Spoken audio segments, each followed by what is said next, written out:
woman's body, if it doesn't feel safe, it will not drop weight. This is going to be, please stay with me here.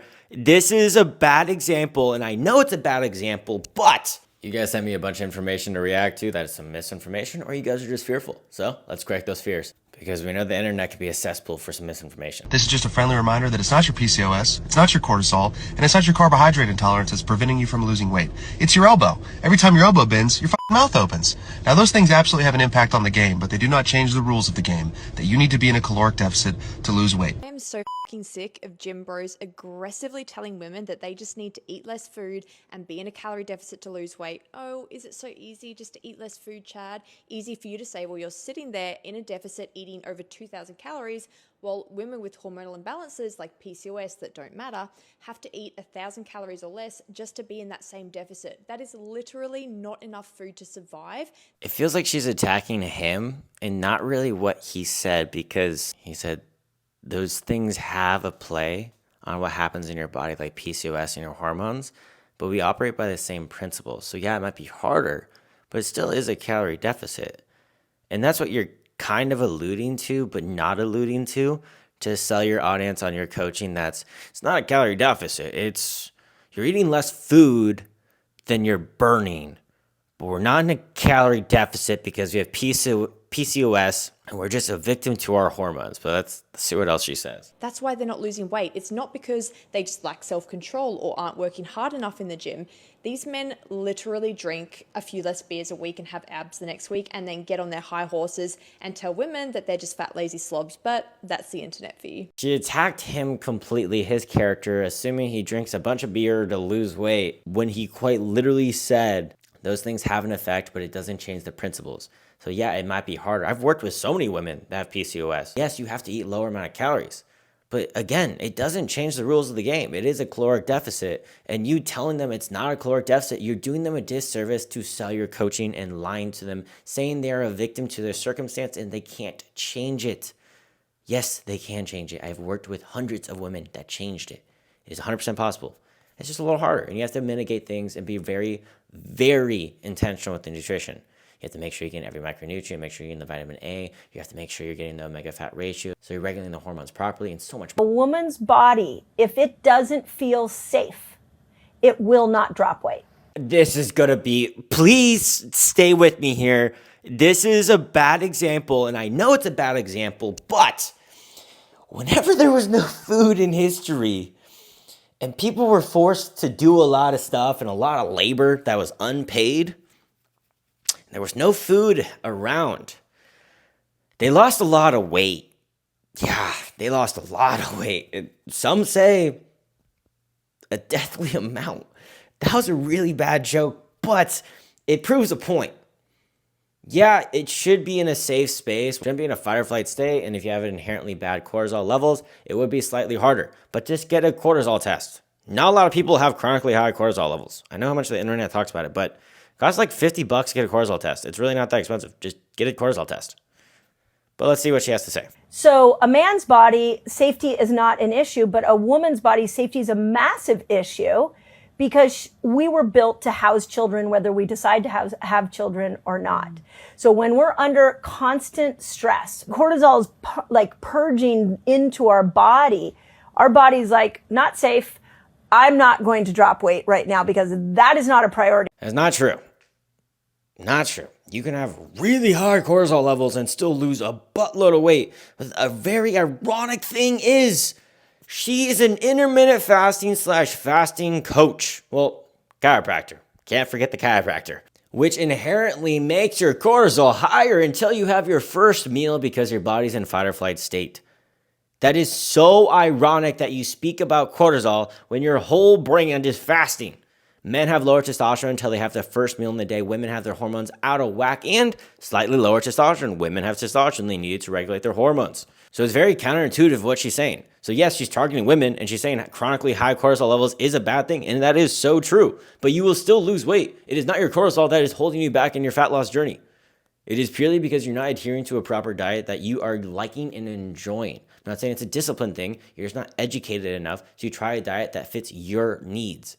There's no one diet that solves every single problem. There just isn't. Some people enjoy intermittent fasting. It's a tool to adhere to a caloric deficit. Some people need low carb. Some people like Atkins. Some people like different diets like calorie banking. You can try so many different things. I try so many different diet plans with my clients. I try so many different ways of dieting. So we find the one they like. I literally had a client fast for 1 day on the weekend, and their maintenance calories was 3,000. So their weekly caloric deficit was 3,000 calories. There's so many weird ways to do it. You just gotta try them all. I work out 2 hours a day. 2 hours a day? 2 hours a day. Every day? 6 days a week. By golly, that is a wild amount of time to work. That is 14 hours, well, 12 hours because you only get 6 days a week of working out. That is excessive. I don't like how a lot of people go on podcasts and say they do this crazy amount of workouts. I work out for 40 minutes, 3 to 4 times a week. I'm not exaggerating. By no means am I saying I'm a Hulk. But I'm 205 pounds. I have six-pack, core veins year-round, and I maintain it. I'm a very busy guy. I don't need 2 hours in the gym. When people hear 2 hours in the gym, they get so demotivated. They're like, damn, I don't want to do that much. You really don't need to. I don't know why they have to be like, to get this body, it's 2 hours of this. It's mostly diet. I've had people lose 40-plus pounds working with me without even going to the gym. How much cardio versus weights versus... Only weights. Only weights? So I did some age testing with my sisters, and I realized that I could add more cardio, but the weights have really given me a lot of like anti-aging benefit. I really enjoy that she said that. The start was a little iffy, but that was very good. When you're doing weightlifting, you're building this armor around your body, which we call muscle. Muscle deters cancers, diseases. It makes it so you don't get as much diabetes because muscle actually prevents a lot of diabetes. That is such an amazing piece of advice. So many people go to retirement homes because they can't squat out of a toilet. That's crazy. So with that muscle mass, a lot of women fear, specifically women that I've noticed when I work with a lot of them, that's what their biggest fear is getting too bulky. Getting too bulky is really hard, really, really hard to do. And to get toned, that body that a lot of women want, you need to have a layer of muscle and a lower body fat percentage. That bulky look comes from a high body fat percentage and just eating a caloric surplus, not from getting too much muscle. And the anti-aging properties are unbelievable. Muscle is just this great thing. So women, I am so glad she's saying this because Kim K is a huge influence on women and just society as a whole. She's like one of the most famous humans alive. So I really appreciate that piece of advice. By all means, you should be getting around 10K steps a day and getting some good cardio for your heart health, but amazing stuff. Okay, y'all, if your waist looks like this and you've been eating in a calorie deficit in order to make it look like that, however, it still looks like this, here's what you may be doing wrong. Calories are too low. False. I hate when people say this. Oh, your calories are too low. That's why you're not losing weight. Again, look at history. I'm going to keep bringing that up. Use evidence. Please, whenever there was a time in history when there was no food, people got malnourished. If there was too low of calories in your body, magically gone into starvation mode, there'd be no anorexia, there'd be no malnourishment. How does that exist if starvation mode is a real thing? Your body loses weight when you're in a caloric deficit. It is just thermodynamics. It's real simple. The issue when you go too low on calories, it's hard to adhere to and people rebound and they just binge their food. And when they're in a caloric deficit, they think eliminate all food. You should have a very high protein diet. Make sure you're getting your omega fats in, especially your omega 3 to 6 ratio. Try to get it to 101 to 104 to optimize your hormonal regulation. There's so many key things. When you get lower in your calories, the more reason you need a coach because you need to get the micronutrients, those regulations like I mentioned right there. Those are bare bones. But if you're doing it correctly, you can lose so much fat. Look at my client right here. Her name's Yana. She lost 11 pounds in 14 days. Super steep deficit. I'm not going to name the caloric deficit so you guys don't practice it, but she gained weight muscle-wise, hit PRs in the gym, and this is what she looks like right now. Incredible. Keeping the results. She didn't crash her metabolic rate. She just went back to her maintenance calories. She's good. Yes, you will drop some initial body fat. The weight loss will eventually slow down or stop due to several physiological and metabolic factors. Number 1, metabolic adaptation. When calories drop too low for an extended period of time, your body senses an energy shortage and slows down your metabolism in order to conserve energy. Metabolic adaptation, it is not that crazy and it's not as strong as people say. Yes, it happens, but it happens in every level of caloric deficit. Doesn't matter if it's too steep or not. That's why people think starvation mode exists. If you're in a caloric deficit and you're losing weight, you're eating until your maintenance is that level. That's why you stall out. It's not crashing your diet. You simply lost weight. You succeeded in your journey. You did what you sought out to do. If I'm 200 pounds and now I'm 150 pounds, do you think we burn the same amount of calories? Can you eat as much as Eddie Hall? Can you eat as much as Hafthor Bjornsson? No, because they're double your size. That's why they eat more food. They're carrying 400 pounds on their body. A great example is this guy named Eric, this bodybuilder, if you want to see this.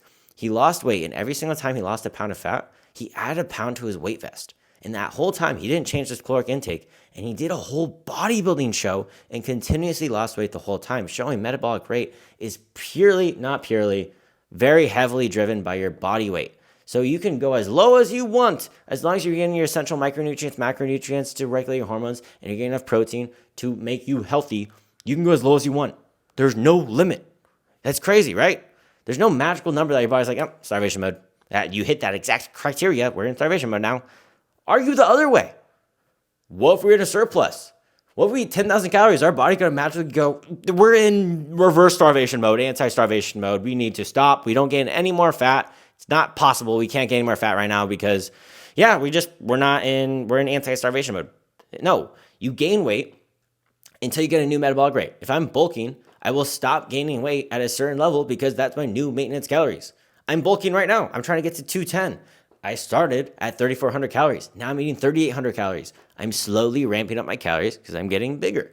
People never think the other way because they never argue that way because you're eating more food. You're enjoying it. But when you're in a caloric deficit, it's worse because you're losing weight and you just have to keep lowering the calories. It's just how it is. 2, hormonal changes. Calorie restriction can cause your leptin levels to decrease and your cortisol to increase. Leptin is a hormone that regulates hunger and metabolism. When it drops down, it causes your body to hold on to fat for energy. False. Leptin makes you feel more full. So inherently it's going to make you eat more food and it's actually storing your fat. So he is correct. Leptin's storing your fat. So when you're losing fat, this John right here, when you're losing this, you're losing the hunger hormone. So you're naturally going to be hungrier, but you're not going to store fat in your body because you're losing fat. You're just going to be hungrier. That's it. So you're going to be easier to eat more food. So if you don't eat the more food and you understand that, you're just going to keep losing weight. Spikes in cortisol, known as the stress hormone, can cause water retention and fat store. Number 3. Your cortisol slightly goes higher when you're losing weight, but it's not substantial and it doesn't affect you at all. I shouldn't say at all. In the grand scheme of things. 3, muscle loss. Also going to lose muscle mass, which slows down your metabolism because muscle burns more calories than fat. You will lose no muscle if you're stimulating the muscle properly. So a lot of people, when they're in a caloric deficit, they don't keep protein high. But if they say they have a coach and they had good protein levels, they were keeping really good on that, they're training. They switch from low volume, heavy weight, to high reps to low weight. And they do that to tone the muscle and burn those extra calories. But the muscle is not there because of that burning sensation. The muscle is there because it literally thinks you need that muscle. You have stimulated it by saying, hey, we use this muscle on a daily basis. You need this muscle. Your body doesn't want to hold on an excess amount of muscle. It burns more calories. Your body doesn't want it. That's literally in the name. Your body wants to be as efficient as possible. So it's going to lose the muscle if it's not needed. So to stimulate it and trick your body into needing it, you have to go to failure and push heavy weight. So when you're in a deficit, it's really important to focus on that intensity. Intensity, what I mean is you're pushing so damn hard in the gym, the weight's barely going up. That's what's causing muscle to stay on your body, and you can actually gain muscle in a deficit. It happens all the time. You're using that fat store in your body as a caloric surplus to put muscle on your body. Losing fat and gaining muscle is completely doable if you do it properly with the proper training and the proper form and the proper intensity. So that is wrong again. But if you are losing muscle, yes, you are going to lose your metabolic rate. So muscle what does should you burn do? more calories. Raise your calorie intake by 50 to 100 calories per week. This should come from mainly proteins and whole foods. Do you understand? He just said you're not losing weight. So let's bump those calories up. Are you kidding me? Okay, yeah, I'm not losing weight. Let me increase the caloric intake. I'm not losing weight. Let me eat more food. Let's think logically here. If you're not losing weight in the caloric intake you're having, that means you're just cheating on your diet. So the things he said, yes, if your leptin is decreasing, you're naturally going to eat more food. So you have to adhere to your deficit more. So volumize your food, add more fiber, add more foods that make you feel more full. Do these things with a coach or anyone. Do your research. These things make you feel more full. When you're losing the leptin hormone, you just have to be aware of these things and have realistic expectations. All these things he mentioned are not the reason you're not losing weight. They could apply, like they're factors that you have to be aware of. That's it. And if you're too low in calories, you just can't adhere to the deficit. That's what's happening. I have never met someone that has been in a calorie deficit and not lost weight. It's impossible. Which will help restore your metabolism. You can't restore your metabolic rate. You either gain weight or lose weight. If you gain weight, you're going to increase your metabolic rate. If you eat more food, you're going to increase your metabolic rate because of the thermic effect of food. That's how you burn your calories in a day. I don't know where I put it on the screen.